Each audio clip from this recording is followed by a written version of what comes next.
ఓం శ్రీ గణేశాయ నమః. ఓం శ్రీ గురుభ్యో నమః. ఓం శ్రీ మహాగాయత్రీ మాత్రే నమః. శ్రీ మహాగాయత్రీ మాత యూట్యూబ్ ఛానల్కు శ్రోతలందరికీ సాదర స్వాగతం. ఆహ్వానించువారు కాశీవజ్ర సుబ్రహ్మణ్య శర్మ, నిడదవోలు. లోపాముద్ర అగస్త్యుల పునఃసంధానం. గయశిర క్షేత్రంలో చాతుర్మాస్య యజ్ఞం పూర్తి చేసుకొని బ్రాహ్మణులకు అనేక దక్షిణలిచ్చి యుధిష్ఠిరుడు అగస్త్యాశ్రమాన్ని చేరుకున్నాడు. అక్కడ లోమశుడు చెప్పాడు, ఒకసారి అగస్త్య మహర్షి తన పితరులు ఒక గోతిలో తలకిందులుగా వేలాడటం చూసి అలా ఎందుకున్నారని అడిగాడు. వేద విధులైన ఆ మునులు, నాయనా, మేము నీ పితరులము, కొడుకు కలుగుతాడనే ఆశతో ఇలా వేలాడుతున్నాము. నీకు ఒక పుత్రుడు కలిగితే మాకు ఈ నరకాన్ని నుండి విముక్తి కలుగుతుంది, నీకు కూడా సద్గతి లభిస్తుంది అని సమాధానమిచ్చారు. సత్యనిష్ఠుడు, తేజస్శాలి అయిన అగస్త్యుడు వారి కోరికను తీరుస్తానని, నిశ్చితంగా ఉండమని ధైర్యం చెప్పాడు. పుత్రుని కోసం వివాహం చేసుకోదలిచిన అగస్త్యునికి తనకు తగిన స్త్రీ ఎక్కడా కనపడలేదు. చివరకు విదర్భరాజు దగ్గరకు వెళ్ళి, పుత్రుని కొరకే తాను వివాహం చేసుకోవాలనుకుంటున్నానని, కనుక మీ కుమార్తె లోపాముద్రను తనకిచ్చి వివాహం చేయమని అడిగాడు. అగస్త్య మహాముని మాటలు విన్న రాజుకు మనస్సు గతి తెప్పింది. ముని మాటలను కాదనలేడు, అలాగని రాజకుమార్తె లోపాముద్రను ఇవ్వలేడు. అతడు మహారాణి వద్దకు వచ్చి, ప్రియా, అగస్త్యుడు మహా తేజస్శాలి, అతడు కోపిస్తే శాపాగ్నిలో మనం కాలి బూడిదైపోతాం. చెప్పు, ఈ విషయంలో నీ ఉద్దేశమేమిటి అని అడిగాడు. తల్లిదండ్రులు అత్యంత దుఃఖితులై ఉండటం చూసి రాజకుమారి లోపాముద్ర వారి వద్దకు వచ్చి తన గురించి చింతించవద్దని, తనను అగస్త్యులకు అప్పగించి వారిని రక్షించుకోమని చెప్పింది. కూతురి మాటలను విని రాజు అగస్త్యునితో లోపాముద్రకు శాస్త్రోక్తంగా వివాహం జరిపించాడు. వివాహం అయ్యాక అగస్త్యుడు లోపాముద్రను విలువైన వస్త్రాభరణాలను వదిలివేయమన్నాడు. ఆమె వదిలివేసి నారచీరలను, మృగచర్మాన్ని ధరించి పతితో సమానంగా వ్రతనియమాలను పాటించసాగింది. అనంతరం అగస్త్య మహర్షి తన భార్యతో కలిసి హరిద్వార క్షేత్రంలో ఘోరమైన తపస్సు చేయసాగాడు. లోపాముద్ర ప్రేమాసక్తులతో పతిసేవ చేస్తోంది. అతడు కూడా భార్య పట్ల ప్రేమగా మెలగసాగాడు. ఇలా చాలా రోజులు గడిచాక ఒకరోజు ఋతుస్నాత అయ్యి వస్తున్న లోపాముద్రను చూశాడు అగస్త్యుడు. ఆ సమయంలో తపఃప్రభావం చేత ఆమె కాంతి ద్విగుణీకృతమై ఉంది. ఆమె సేవ, పవిత్రత, సంయమనము, కాంతి, రూపమాధుర్యము అతనిని ముగ్ధుడిని చేశాయి. అతడు ఆమె పొందుకోని పిలిచాడు. ఆమె కొంత సంకోచించి చేతులు జోడించి, మునివర, భర్త సంతానం కోసమే భార్యను స్వీకరిస్తాడనటంలో ఎలాంటి సందేహమూ లేదు. కానీ నా యందు మీకు ఉన్న ప్రేమ కూడా సార్థకం చేసుకోవాలి కదా. నా తండ్రి ఇంట్లో నేను ఎటువంటి సుందరమైన వేషభూషలు ధరించి ఉండేదాన్నో ఇక్కడ అలాగే ఉండాలనుకుంటున్నాను. అప్పుడే మీ కోరిక తీరుతుంది. అలాగే మీరు కూడా విలువైన ఆభరణాలు, వస్త్రాలు అలంకరించుకోవాలి. ఈ కాషాయ వస్త్రాలతో నేను అందుకు అంగీకరించను. ఇవి తపస్సు కోసం ఉపయోగించే పవిత్రమైన వస్త్రాలు. సంభోగాదులతో వీరిని అపవిత్రం చేయకూడదన్నది. అగస్త్యుడు, నీ తండ్రి వద్ద ఉన్న ధనం నీ దగ్గర లేదు, నా దగ్గర లేదు, ఇది ఎలా కుదురుతుంది అన్నాడు.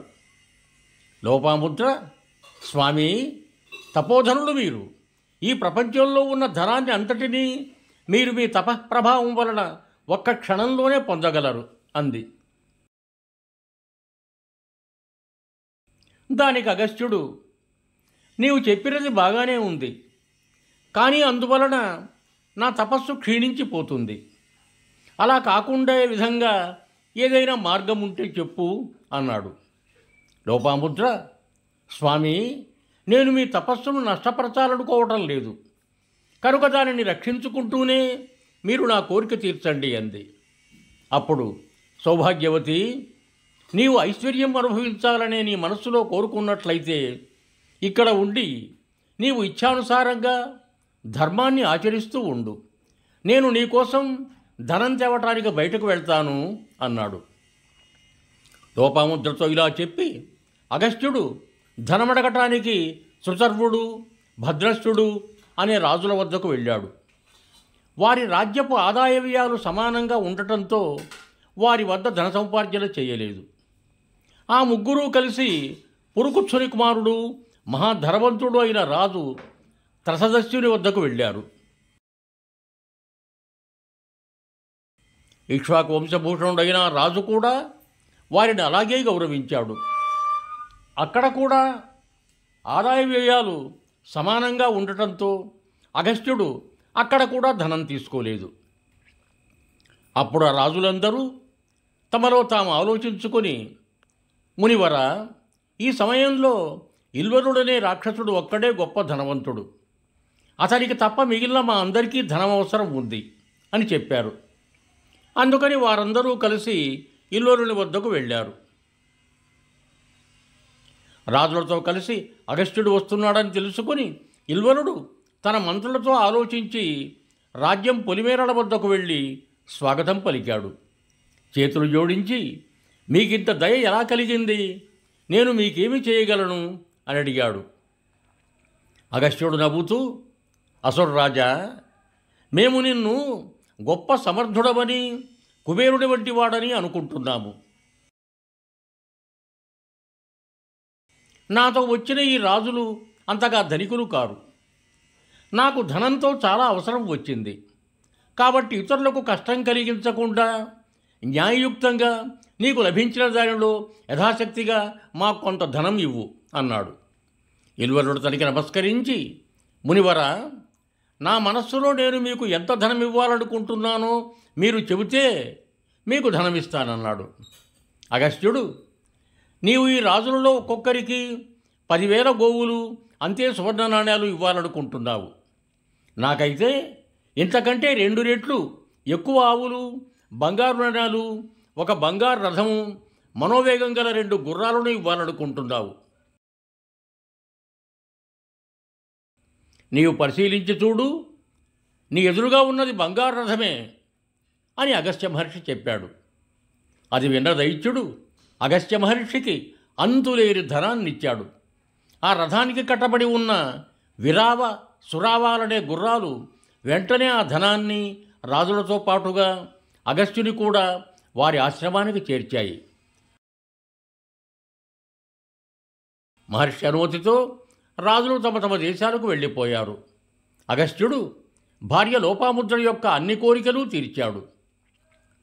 అప్పుడు లోపాముద్ర, స్వామి, మీరు నా కోరికలన్నీ తీర్చారు, ఇక నాకు ఒక పరాక్రమవంతమైన పుత్రుడిని ప్రసాదించండి అని అడిగింది. అగస్త్యుడు, సుందరి, నీ సత్ప్రవర్తనకు నేను చాలా ఆనందించాను. అగస్త్యుడు అంగీకరించి ఋతుకాలానంతరం లోపాముద్రతో రమించాడు. ఆమె గర్భం ధరించాక అతడు అడవుల్లోకి వెళ్ళిపోయాడు. అతడు వెళ్ళాక 7 ఏళ్ల పాటు గర్భం పెరిగి 7వ సంవత్సరం పూర్తి కాగానే దృఢస్యుడనే ఒక తేజస్శాలి, బుద్ధిమంతుడు అయిన కొడుకు పుట్టాడు. అతడు పరమతపస్సంపన్నుడు, సాంగోపాంగంగా వేదాలు, ఉపనిషత్తులు చదివినవాడు. అతడు పుట్టిన తర్వాత అగస్త్యుని పితరులకు కోరుకున్న లోకాలు లభించాయి. అప్పటి నుండి ఈ ప్రదేశానికి అగస్త్యాశ్రమం అనే ప్రసిద్ధి వచ్చింది. యుహం భూయాత్, సర్వే జనా సుఖినో భవంతు. ధన్యవాదములు. మీకు నా ఈ వీడియో నచ్చినట్టయితే దయచేసి ఒక లైక్ కొట్టి మీ బంధుమిత్రులకు కూడా నా ఈ వీడియోను షేర్ చేయగలరు. అదేవిధంగా నా ఛానల్ను కూడా సబ్స్క్రైబ్ చేయ ప్రార్థన. మరొక్క మారు ధన్యవాదములతో భవదీయుడు కాశీవజ్ర సుబ్రహ్మణ్య శర్మ, నిడదవోలు, తూర్పుగోదావరి జిల్లా.